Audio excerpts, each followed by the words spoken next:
Hi, I'm Tyrrell of Uncommon Knowledge and hypnosisdownloads.com, and welcome to Overcome Noise Sensitivity, 5 misophonia beating tips you can apply today. A client of mine said the following to me recently, and he said, I have actually thought about killing her. Well, rather than do that, I've taken time off work with stress. Okay, so I said, that's a good idea.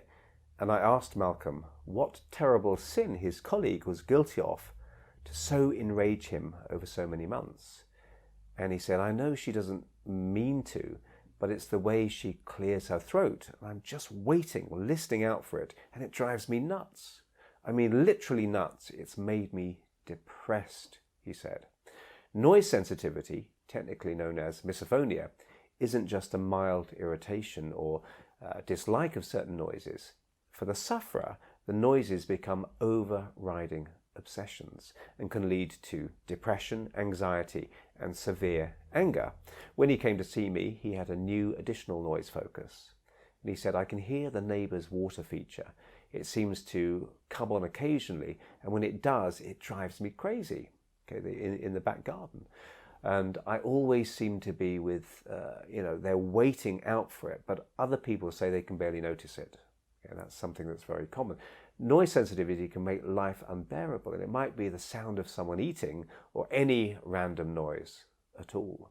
In my practice of treating people for noise sensitivity, it tends to be noises made by other people, such as smacking lips, but it could be anything.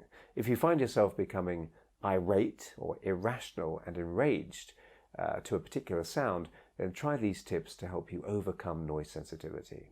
So number 1, know your noise sensitivity triggers. So what exactly is bothering you? Malcolm didn't mind this colleague coughing, but when she cleared her throat, which apparently she did often, he became enraged. So what specifically upsets you? My noise-sensitive client found that he wasn't just being upset by the sound itself, but by the expectation before the sound occurred and feelings of anger after he'd heard it. At weekends, he'd obsess about the noise and think how he could possibly avoid this poor colleague, this co-worker, whom he quite liked.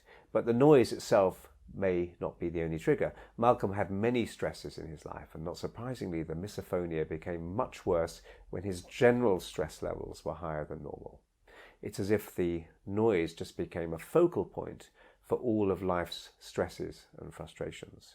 So what exactly triggers your noise sensitivity? And what generally triggers it?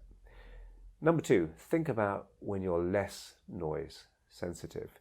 When examining problems, it seems natural to focus on when the problem does happen, and that's useful, of course, but we also need to learn how not to do the problem, in a sense. So one way is to focus on when it doesn't or hasn't happened when we might have expected it to. Malcolm remembered a time when he'd gone for his lunch break and bumped into an old school friend, and they'd reminisced and laughed and agreed to meet up again. And he remembered going back to work in the afternoon and for the first time not even thinking about the woman's throat clearing. So he'd just given us a clue as to how part of him knew how not to do this. This little snippet was invaluable information because it gave us a clue as to what Malcolm needed more of in his life to decrease his stress response being triggered by sounds. When is your noise sensitivity not triggered in a situation you'd normally expect it to be triggered in? It's a really important question. Number 3, fill what's lacking in your life. It was interesting that when Malcolm felt connected to someone and had laughed, his noise sensitivity had abated for many hours. So do you feel isolated, directionless, powerless, or as if your life has little fun or creativity or meaning? If so, then it might be that all these stresses, and not meeting needs always causes stress, may be causing the noise sensitivity. So I encouraged Malcolm to start seeing people he liked again more often, to relax deeply and regularly, and to take up a little exercise.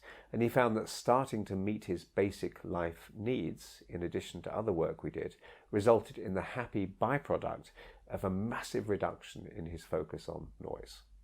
So what might be lacking in your life, and how can you actively go about filling that hole? Okay. Number 4, retune your hearing. So I mentioned that Malcolm had also become oversensitive to the intermittent sound of his neighbour's water feature. Especially at weekends, it was really winding him up. Now, we see and hear all kinds of things, but we're not always aware of seeing and hearing all these things. The great hypnotherapist, Dr. Milton Erickson, told a story of when he was a young man and went to work in an extremely noisy factory. And to his amazement, whilst he couldn't hear what was being said to him by the other workers because of the din of the factory machines, all the other workers who'd been there for a while could hear one another perfectly well. And to his even greater amazement, he found that after a week, he too could hear what his co-workers were saying. So how was that possible? Through selective hearing. That's how. If you stare at the wall, you'll notice you can either really focus on one spot on the wall, or you can defocus on that area and focus on parts of your visual field around the edges of that spot, the peripheral vision. Even though your eyes haven't moved, your focus has. So you can do this with hearing too. When you're asleep, you still hear things, but you don't register what you hear. When you're deeply engrossed in a film or book, your ears may hear when your name's called, but your brain doesn't register that sound for a while. When you're sleeping, as I say, deeply, there are all kinds of things your ears hear, but your brain doesn't hear the rain on the window pane or whatever it might be. So I asked Malcolm to wait for the sound of the water feature, he was already doing that, and then when he heard it, to listen intently to sounds outside the house and to list those other sounds, cars passing, kids playing and so on, to practice defocusing. And he found he couldn't be as focused on the water feature when he did this. It's a very simple intervention. So try to defocus on trigger sounds by focusing on other parts of your environment, other sounds around. Number 5, overcome noise sensitivity with hypnosis.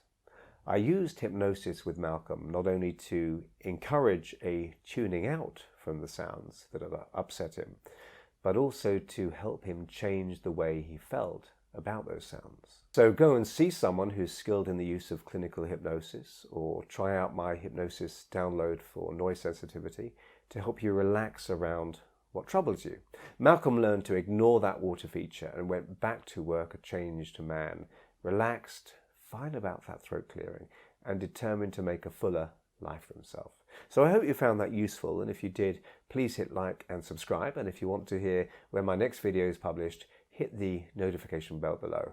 I'm Mark Tyrrell of Uncommon Knowledge and hypnosisdownloads.com, and if you'd like to try some of my personal development products and perhaps a noise sensitivity download, head over to hypnosisdownloads.com and take a look around, and thanks for watching.